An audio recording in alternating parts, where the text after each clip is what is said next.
If you are planning to travel and visit an American or Igbo society, there are many things you must know. These two kinds of societies differ dramatically. Igbo society is very distinctive and diverse in comparison to American society, but surprisingly within the two societies you can also see that there are quite a few parallels. The first outlook is rituals and traditions. In both American and Igbo societies, there is a highly favored prominence on food. In Igbo society, they have an annual festival called the New Yam Festival. During this grand festival, the end of one season of growing and the beginning of the new season of harvest of new yams is celebrated. Festivities such as cultural dances, masquerades, parades, and parties are held for all the Igbo people to enjoy. Much like the New Yam Festival, American society celebrates an annual tradition known as Thanksgiving. In 1621, the Plymouth colonists and Wampanoag Indians shared an autumn harvest feast, which is acknowledged today as one of the first Thanksgiving celebrations in the colonies. This harvest meal has become a symbol of cooperation and interaction between people of different backgrounds. American Thanksgiving is a long tradition of celebrating the harvest and giving thanks for a flourishing bounty of crops. Daily life for Igbo people is like many other villages in Africa, but still unique in an Igbo way and in many ways different from American society. Igbos live in villages that have anywhere from a few hundred to a few thousand people that are made up of many extended families. A very interesting thing about these villages is that there is no single ruler or king that controls the entire population.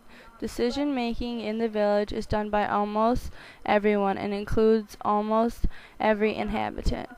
There are established institutions such as a council of elders, groups based on age, a council of chiefs, women's associations, and secret societies. The Igbos simultaneously emphasize individual actions and community living.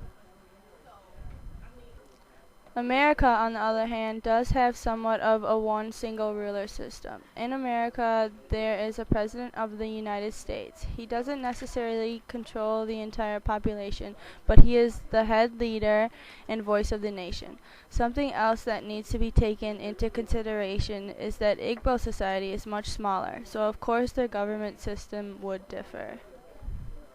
But in another light, they are both extremely similar.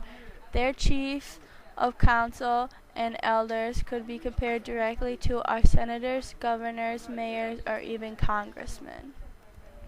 Although America does have a leader who presides above most others, both Igbo and American society believe strongly in democracy. Both societies think that the voice of the people should be heard. That is very important, and that is probably why Igbo society is still thriving today. There are many things people do in America that would be considered disrespectful in Igbo society and vice versa. In Igbo societies, shaking someone's hand when meeting is looked down upon. To Igbo natives, it is insulting. But in America, shaking hands is considered respectful and common courtesy. In America, men and women marry, but unlike Igbo natives, Americans only have one spouse. Americans believe that when men and women marry, they are binding themselves and they are to each his own from that day out. If men and women in America want to marry someone else, they must first divorce their current spouse.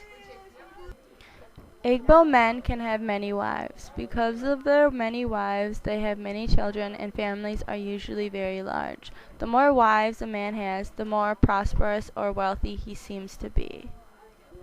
Igbo's traditional religion is based on the belief that there is one creator, God, also called Chineke or Chukwu.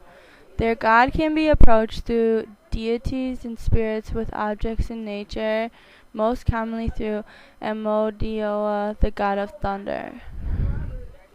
There is also the belief that ancestors protect their living descendants and are responsible for rain, harvest, health, and children. Shrines called mabari are made in honor of the earth spirit and are painted. Other shrines have wooden figures that represent ancestors and patrons. These shrines, oracle houses, and traditional priests in the villages still exist through people's beliefs. In America, Christianity is the main religion practiced, but because America believes strongly in freedom of religion, any belief is welcome and able to be practiced. There are so many different religions in America, but Christianity is most prominent. American beliefs in Christianity and most other religions are usually based much like Igbo's religion, the belief of one God. With the Western influence, Christianity has taken a more dominant role in modern Igbo society today. In America and Igbo society, food and alcoholic beverages are very popular. In America, it can be wine, beer, or even a cocktail. Drinks are usually served before food or even during, exactly like the Igbo natives do things. In Igbo society, as always, palm wine is used to wash down the food. Palm wine is something that neighbors, friends, and family all drink together. They drink the wine while enjoying great meals made by many of the wives. When Igbo natives have visitors, it is a sign of disrespect for the visitor to refuse food. On the other hand, visitors are not supposed to finish all the food. They are expected to leave a morsel of it. Otherwise, it seems that the guest has not had enough food to eat for a long time. But not to worry, there's always enough food on the table. Igbo land is very rich and fertile near the Niger River. The rest of their land is replenished through the rainy seasons. The Niger River is their main water supply. It is used for drinking, bathing, fishing, and even transportation. Igbo's very existence rests in their river's hands. Americans get their water from some rivers, but unlike Igbo society, America has underground water systems where we get much of our water. Also, many of our rivers are polluted from the vast amount of ships that travel through them. Our rivers are not as clean as Igbo rivers. Both societies use a currency. Igbo uses these small shells as their currency. Each shell is a certain amount. Its value is based on size and shape of the shell. The bigger the shell, the more it is worth, and the more shells you have, the wealthier you are. In America, the currency used is dollars. Dollars are made of paper, so they are much lighter and easier to store than Igbo shells. But the Igbo people don't need sleek bills to fit in the wallets of their business suits.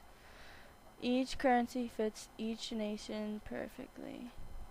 If you plan on coming to America, you must stop to see the Statue of Liberty. It is truly amazing. The entire statue is made out of a strong copper and is known today as one of our many honorable monuments. Another monument that is a must-see is the White House. The White House is the home and workplace of the President of the United States. When people see the White House, they think of its government and its greatness. It is beautiful and the landscaping is out of this world. So come and see the many beauties of Igbo land or America. I promise you will not be disappointed.